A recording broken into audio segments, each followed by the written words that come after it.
नमस्कार। आज मैं आप लोगों के समक्ष फणीश्वर नाथ रेणु के कालजयी उपन्यास मैला आंचल को विश्लेषित करूंगी राजनीतिक संदर्भ में। उपन्यास कविता की तरह आदिम विधा नहीं है, इसका आधुनिकता से संबंध है। मुद्रण यंत्र का आविष्कार हुआ, मध्य वर्ग प्रकाश में आया, उसके साथ उपन्यास का भी जन्म होता है। वैसे कथा की परंपरा हमारे यहाँ प्रारंभ से रही है। फणीश्वर नाथ रेणु के मैला आंचल को प्रचारित प्रसारित किया गया आंचलिक उपन्यास के रूप में। स्वाभाविक भी था, इसके पूर्व इस ढंग का उपन्यास नहीं आया था जिसके साथ आंचलिक शब्द जुड़ा हुआ हो। स्वयं फणीश्वर नाथ रेणु ने कहा कि यह है एक आंचलिक उपन्यास।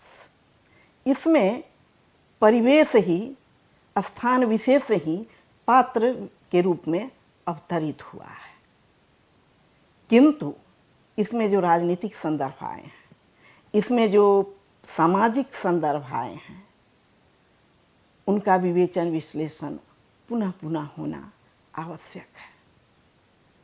फणीश्वर नाथ रेणु स्वयं समाजवाद से जुड़े हुए थे। राजनीतिक रुझान जो हम उसमें देखते हैं तो उससे पता चलता है कि इस दिशा में वे कितने चेतना संपन्न थे। आप जब मैला आंचल उपन्यास उठाएंगे तो इसकी प्रारंभिक पंक्ति ही है कि मिलिट्री ने बहरा चिथरू को उठा लिया है, गिरफ्त कर लिया है और लोबिन लाल के कुएं से डोल उठा कर ले गए। तो इससे पता चलता है कि औपनिवेशिक शासन व्यवस्था में उनके दमन का जो प्रभाव है जन सामान्य पर, वह किस रूप में सामने आता है कि एक छोटी सी खबर पूरे गांव में बिजली की तरह फैल जाती है और इस एक बात से न जाने कितनी बातों का विस्तार होता है और एक यंत्रणा से, एक भय से पूरा गांव डोलने लगता है, गुजरने लगता है। और आप देखेंगे कि यह खबर सुनते ही सबसे पहले लोग क्या करते हैं कि बालदेव जो सुराजी है, जो स्वतंत्रता संग्राम से जुड़ा हुआ है, जो गांधीवादी है, उसके कमर में रस्सा बांधकर उसको पकड़कर सब ले आते हैं। कहाँ? जहाँ मलेरिया सेंटर खुलवाने के लिए कुछ लोग पहुँचे हुए हैं, सर्वे करने के लिए आए हुए हैं। यह जो मेरीगंज है, पूर्णिया का अंचल, छोटा सा गांव, यह केंद्र से बहुत दूर है, लेकिन बावजूद इसके औपनिवेशिक सत्ता का कितना खौफ है, कितना आतंक है, वह इस घटना से पता चलता है कि जैसे ही पता चला कि कुछ लोग आए हैं तो हो गया कि मिलिट्री आ गई है। मिलिट्री शब्द ही आतंक का पर्याय बन गया था। और जब सर्वे करने के लिए जो व्यक्ति पहुँचे हुए थे, उन लोगों ने कहा कि तुमने इन्हें क्यों बांध रखा है, तो वे लोग इस प्रत्याशा में कि सरकार खुश हो जाएगी, अंग्रेज खुश हो जाएंगे, कहने लगे यह सुराजी है, यह जेहल गया है, लेकिन हमारे गांव का नहीं है, चन्नन पट्टी का है।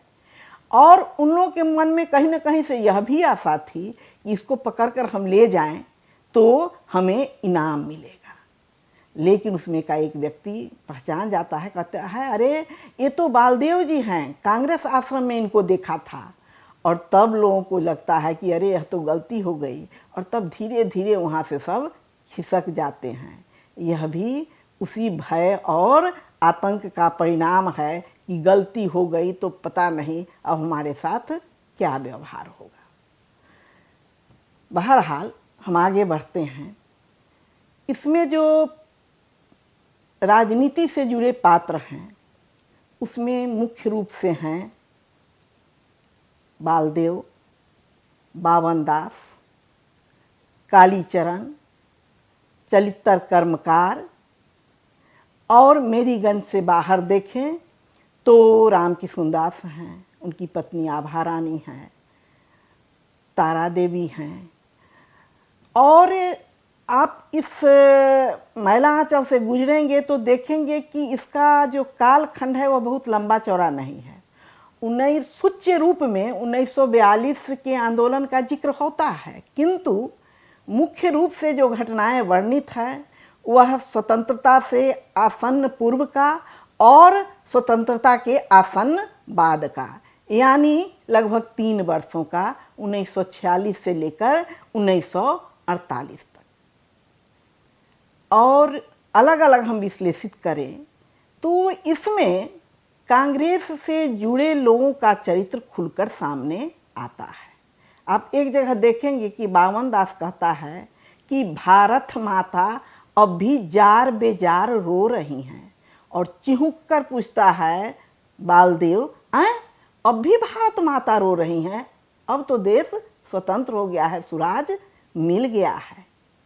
बालदेव के साथ दिक्कत क्या है कि वह हर बात में कहता है कि हिंसावाद नहीं हो, हिंसावाद नहीं हो, कम पढ़ा लिखा है।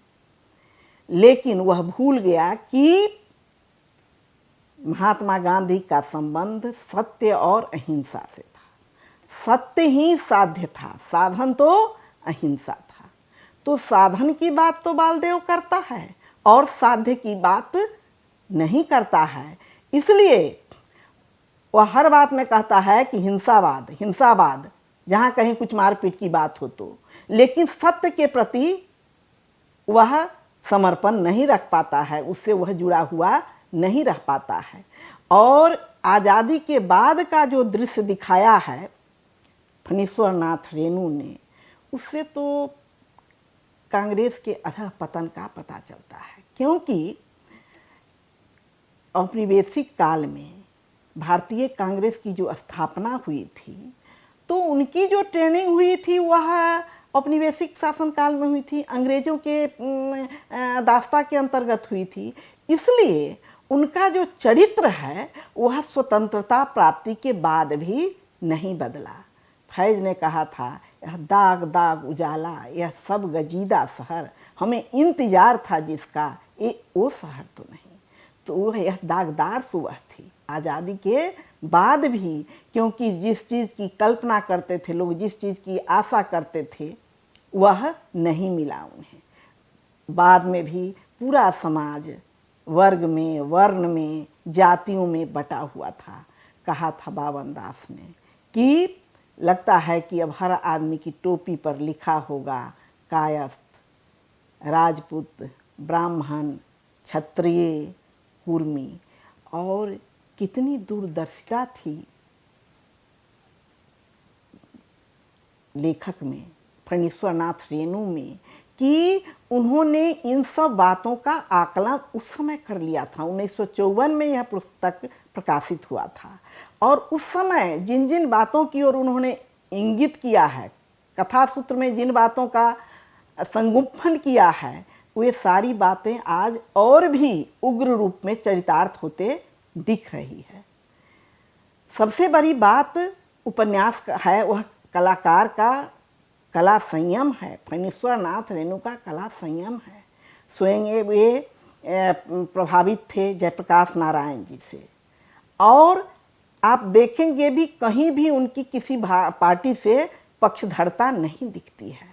गांव से अथाह ममता थी उनकी, लेकिन उन्होंने पूरी निर्ममता के साथ वहाँ की विरूपताओं को, वहाँ की कुरूपताओं को, विसंगतियों को उजागर किया है। यह मामूली बात नहीं है और हर कथाकार ऐसा कला संयम नहीं रख सकता है। उस कला संयम का ही परिणाम है कि मैला आंचल जैसा कालजयी उपन्यास हमारे सामने आज है। और कहा जाता है कि अधिकांश आलोचकों ने कहा है कि गोदान के बाद यह दूसरा कालजयी उपन्यास है। तो यह मामूली बात नहीं है कि गोदान के बाद मैला आंचल को दूसरा बड़ा उपन्यास और कालजयी उपन्यास माना जाए। कुछ लोगों का कहना है कि जैसी लक्ष्य भेदी दृष्टि गोदान में प्रेमचंद की है, वैसी लक्ष्य भेदी दृष्टि फणीश्वर नाथ रेणु की नहीं है।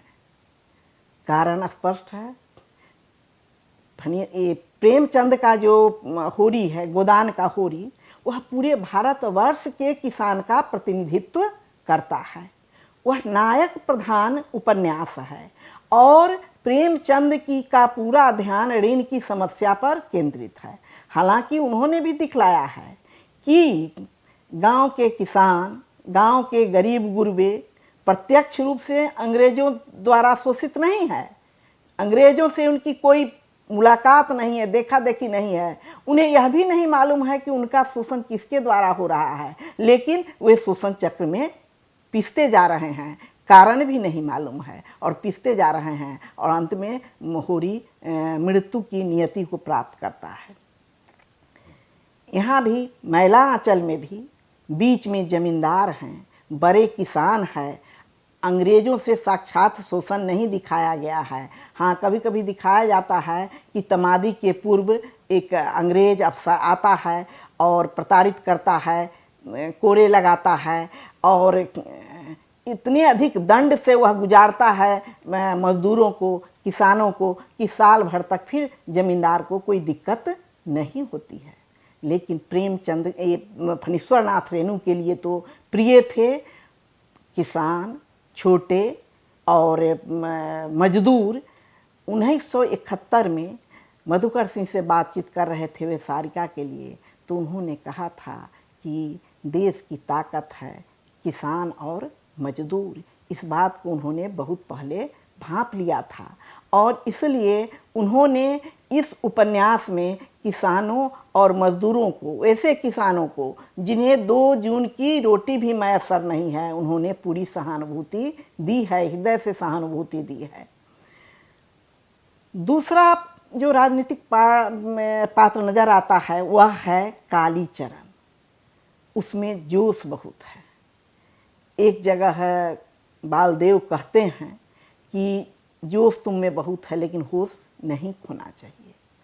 यह पंक्ति कालीचरण के व्यक्तित्व को, उसके चरित्र को विश्लेषित करती है। हालांकि समझ बहुत अधिक बालदेव जी को भी नहीं थी, किंतु वो जो कहते हैं परिस्थितिवश कि जोश में होश नहीं खोना चाहिए, यह बात कहीं न कहीं से कालीचरण पर सटीक बैठती है। कालीचरण की नियत कहीं से भी संदिग्ध नहीं है, लेकिन वहाँ भी दोष है। ऐसा नहीं है कि फणीश्वर नाथ रेणु समाजवाद से जुड़े हुए थे तो उन्होंने समाजवाद की बखिया नहीं उधेड़ी है। उन्होंने दिखलाया है कि कैसे कालीचरण पूरी ईमानदारी के साथ काम करता है सोशलिस्ट पार्टी के लिए। सुन्नर है, वासुदेव है, वह बाद में डकैतों से जुड़ जाता है और पहले आर्थिक रूप से मजबूत होता है और फिर जेल जाता है। कालीचरण का दोष इसमें नहीं है, लेकिन वह भी जेल जाता है और गोली भी खाता है।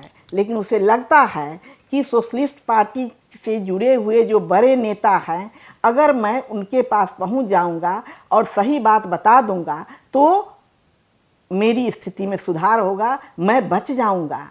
लेकिन वह जब जाता है सोशलिस्ट पार्टी के से जुड़े हुए बड़े अधिकारी के पास, कार्यकर्ता के पास, तो वे कहते हैं, वह जब कहता है कि मेरी जांघ में गोली लगी है, तो वे कहते हैं कि तुम्हारे सीने में गोली लगनी चाहिए और सफाई का भी मौका नहीं देते हैं।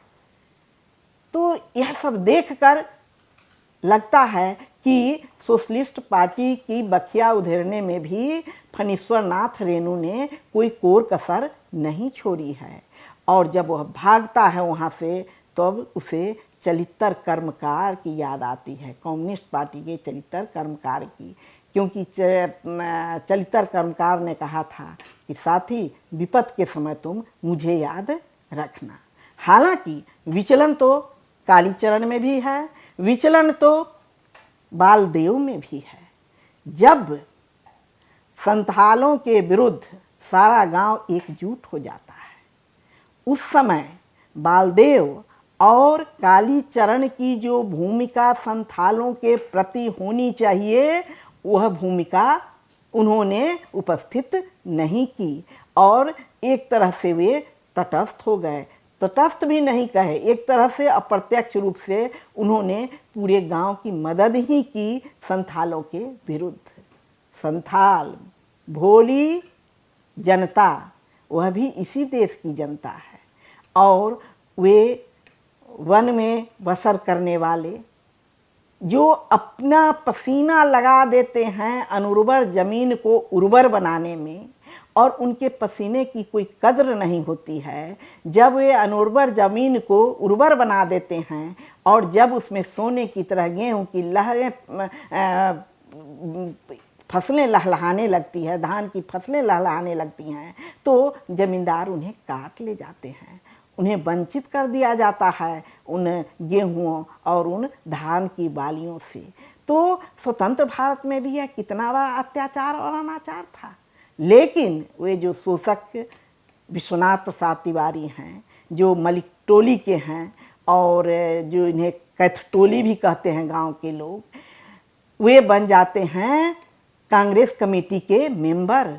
और तब बालदेव सोचता है कि मैंने न जाने कितने सैकड़ों चौनिया मेंबर बनाए कांग्रेस के लिए, न जाने कितनी लाठियां खाई, मैंने जेहल काटे। कहता है कि मैंने जेहल काटा और वे लोग गाते हुए जाते थे जेल में कि जेहल है ससुराल हम ब्याहन को जाएंगे। यानी ब्याह करने के लिए ससुराल जाने में जो आनंद आता है, जेल जाने में उस आनंद का उपभोग करते हुए वे जेल जाते थे। यानी वह उनके लिए कष्टकर काम नहीं था। देश के लिए बलिदान होते हुए, देश के लिए जेल जाते हुए वे आनंद महसूस करते थे। लेकिन जब जिला कांग्रेस के मेंबर की बनने की बात हुई तो बालदेव नहीं बनते हैं मेंबर, बनते हैं विश्वनाथ प्रसाद, जो गरीब गुरबों के शोषक रहे हैं। उनका बाहरी स्वरूप जो हो, वे 1000 जमीन जोतने वाले हैं, 1000 बीघे जमीन के काश्तकार हैं।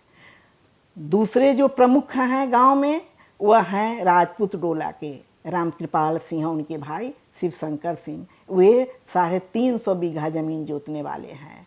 और तीसरे जो हैं यादव टोली के खिलावन सिंह यादव, वे 150 जमीन की जोत के मालिक हैं। और ब्राह्मणों की संख्या कम है, वे तृतीय शक्ति के रूप में है। खुद एक जगह फणीश्वरनाथ रेणु ने कहा है कि यह है मेरी गंज, जहाँ 12 वर्ण के लोग रहते हैं।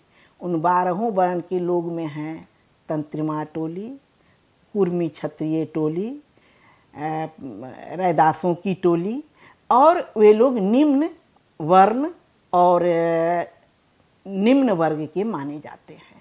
जो उच्च वर्ग के हैं, जो वे उच्च वर्ण के हैं वही उच्च वर्ग के हैं, और ये जो निम्न वर्ण के हैं तो स्वाभाविक रूप से वे निम्न वर्ग के भी हैं। 2 रोटियों पर भी आफत है। लेकिन फणीश्वरनाथ रेणु ने पूरे उल्लास के साथ, उत्सव के साथ, उस गरीबी के भीतर में भी जो रस है उसको दिखाया है। और उसको वही दिखा सकता है जिसने उस जीवन को जिया हो, नज़दीक से देखा हो। इसलिए फिर कभी मैला आंचल जैसी दूसरी कृति की रचना नहीं हो सकी और निकट भविष्य में भी ऐसी रचना हो सकेगी, इसमें संदेह है। हालांकि मैला आंचल की प्रसिद्धि के बाद इस तर्ज पर बहुत सारे उपन्यास लिखे गए, लेकिन उसमें वह बात नहीं आ पाई। दिनमान के लिए रघुवीर सहाय से बात करते हुए कहा था फणीश्वरनाथ रेणु ने कि जब मैं गांव जाता था तो मैं भौजिया गीत सुनने जाता था, नौटंकी देखने जाता था, सारंगा बिजभान के ऊपर आधारित जो नृत्य प्रस्तुति होती थी, जो गीत गाए जाते थे, उन्हें मैं देखता था। और कलाकारों को देखने से अधिक उन्हें देखने के लिए जो भीड़ जुटती थी, उस भीड़ का चेहरा मैं देखता था और मैं बहुत पुलकित होता था। तो जिस कथाकार ने इतनी सूक्ष्मता से इन सारी बातों का अवलोकन किया हो, तो स्वाभाविक है कि उनके द्वारा जो रची गई बातें हैं, कही गई बातें हैं, उनमें जो प्रामाणिकता है, उनमें जो रस है, वह कही सुनी बातों के आधार पर लिखे गए उपन्यासों में कहाँ से आ सकती है। यह नायक प्रधान उपन्यास नहीं है, पहले ही कहा जा चुका है, लेकिन जाति विहीनता को पसंद करते थे फणीश्वर नाथ रेणु। आप मैला आंचल के पाठ से गुजरते हुए पाएंगे कि इसमें दो जाति विहीन पात्र हैं, बावन दास और डॉक्टर प्रशांत। फणीश्वर नाथ रेणु की पूरी शुभाशंसा और पूरी सहानुभूति इन दोनों पात्रों के साथ है। प्रशांत जो है वह ऊपर से देखने से लगता है कि वह मानवतावादी है, राजनीति से उसका कोई मतलब नहीं है, लेकिन मेरीगंज में आने के पहले भी वह एक बार जेल जा चुका है कम्युनिस्ट पार्टी के प्रति अपने रुझान के कारण। और जब मलेरिया सेंटर खुलता है तो विदेशों में जाने का अवसर छोड़कर, बहुत अच्छे अच्छे अवसरों को छोड़कर, जो उसके करियर को कहाँ से कहाँ ले जाता, वह मेरीगंज आना चाहता है ताकि वह शोध कर सके मलेरिया पर। लोगों ने कहा यह भावुकता में ऐसा कर रहा है, बाद में पछताएगा, लेकिन प्रशांत पछताता नहीं है। और जब सारा गांव एकजुट होकर संथालों का विरोध करता है तो वह उसकी पूरी सहानुभूति संथालों के साथ होती है और वह कालीचरण को इसके लिए रपेटता भी है और बताता है कि उसने ऐसा करके गवाही देकर सही नहीं किया है, संथालों के विरोध में उसने बहुत गलत किया है। एक बावन दास है, उसके चरित्र में कहीं विचलन नहीं देखते हैं। दो घटना ऐसी हुई जिसमें उसने अपने को खुद सजा दी। एक बार जब वह मुठिया वसूल के आ रहा था तो चूड़ा दही खाने के क्रम में उसका मन हुआ कि जलेबी खाए और उसने 2 आने की जलेबी खा ली और उसके बाद फूट फूट कर रोया कि ग्रामीण स्त्रियां जो मुठिया देती हैं। इस घटना का जिक्र मैं इसलिए कर रही हूँ कि कैसे उस समय देश की स्वतंत्रता के लिए सिर्फ बड़े लोग ही नहीं, जागरूक लोग ही नहीं, चेतना संपन्न लोग ही नहीं, राजनीतिक लोग ही नहीं, बल्कि गांव की के गरीब गुरबे, वैसी स्त्रियां जिन्हें भरपेट अन्न मैसर नहीं है, वे भी जब खाना बनाने जाती थी उसके पहले एक मुट्ठी अन्न निकाल कर रख देती थी कि ये देश के लिए जो लड़ रहे हैं सुराजी लोग, उनके काम आएगा, उनका भी योगदान होगा देश को स्वतंत्र कराने में। और बावन दास को लगा कि उन अर्धनग्न और आधे पेट खाई हुई स्त्रियों के द्वारा जो मुठिया एकत्रित हुई, उसमें से मैंने 2 आने की जलेबी खा ली, कितना बड़ा पाप हुआ। और मुंह में उंगली डाल डाल कर उसने कैद कर दिया। और जब आया तो राम किशुन जी से उसने कहा कि यह गलती मुझसे हो गई और मैं 2 दिनों तक उपवास करूँगा। आभा देवी जो थी वह उन्हें बहुत प्यार करती थी, कहती थी अमार ठाकुर, अमार बावन दास भगवान। एक बार तो ऐसा हुआ कि पुलिस जब पकड़ कर ले गई और उन पर लाठी चलाई तो वो चिल्ला उठी, मेरे भगवान को मारो मत, और उनके देह पर गिर गई और खादी की साड़ी उनकी खून से रंग गई। हतप्रभ और भयभीत हो गए सारे लोग। उन्होंने देखा था कि एक बार जो लोग जब कचहरी में झंडा फहराने गए थे, सारे लोग भागने लगे थे, लोग सफल नहीं हो पा रहे थे, तो बावन दास पुलिस के पैर के नीचे से निकलकर गया और उसने कचहरी में झंडा फहरा दिया। इसलिए दिखाया है फणीश्वर नाथ रेणु ने कि जवाहरलाल नेहरू हों, राजेंद्र प्रसाद हों या बड़े से बड़े नेता हों, सब उन्हें मानते हैं। लेकिन क्या हुआ? बदल गया, समय बदल गया, स्वतंत्र भारत हो गया और उस स्वतंत्र भारत में चानमल का बेटा सागरमल, जिसने वॉलेंटियर्स को मारा था, पिकेटिंग करने आया था, जेल में भिजवाया था, वह बन गया नरपत नगर थाने का कांग्रेस का अध्यक्ष। और दुलार चंद कापरा जो स्मगलिंग करता था, अभी भी करता है, और लड़कियों की खरीद फरोख्त करता है, वह भी एक जगह का वह बन गया कांग्रेस का सेक्रेटरी। और बावन दास जब जिस दिन श्राद्ध हो रहा था महात्मा गांधी का, उस दिन 50 बैलगाड़ियों से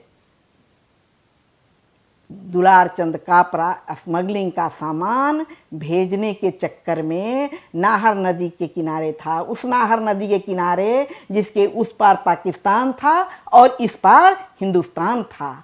और जब पहुंचता है वहाँ बामन दास, तो वह छिप के पीछे से देखता है तो कहता है, छिपे हुए कहाँ हैं? आप भी कांग्रेस के हैं, मैं भी कांग्रेस के हूँ, सामने आइए, आज हिसाब किताब हो जाए। मेरे जीते जी ये बैलगाड़ियाँ नहीं गुजर सकती हैं।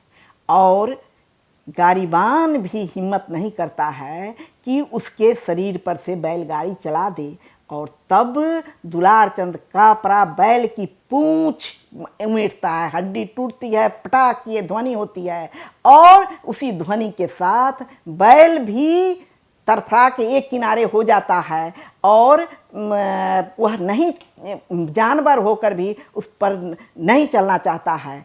वो लड़खड़ा के गिरता है, बामन दास चक्के के नीचे आता है, कटकटा कर उसकी हड्डियाँ टूट जाती हैं।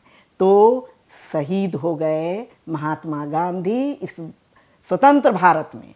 और इसी स्वतंत्र भारत में पक्का गांधीवादी बावन दास बैलगाड़ी के नीचे स्मगलर के द्वारा, जो अब कांग्रेस का नेता है, मार दिया जाता है।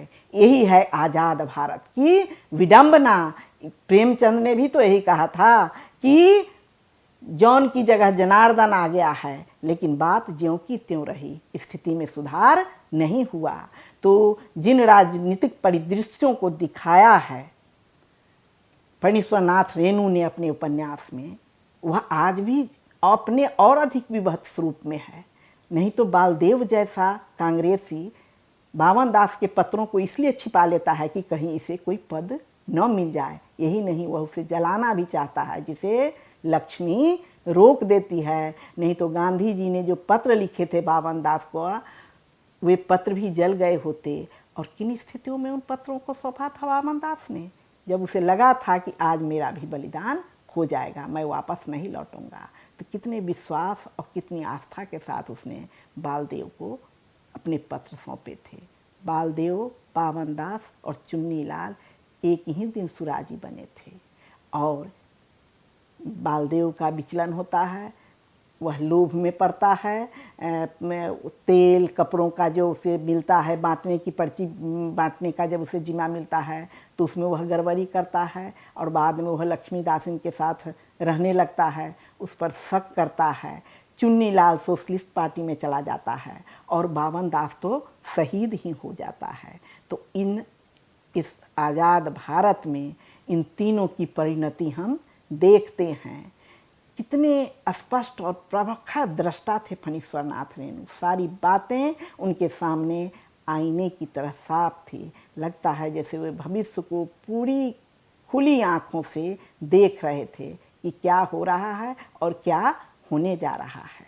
और यह जो फणीश्वर नाथ रेणु का मैला आंचल है, वह जो कालजयी उपन्यास है, वह यूं ही नहीं है। ऐसा उपन्यास बार बार नहीं लिखा जाता है।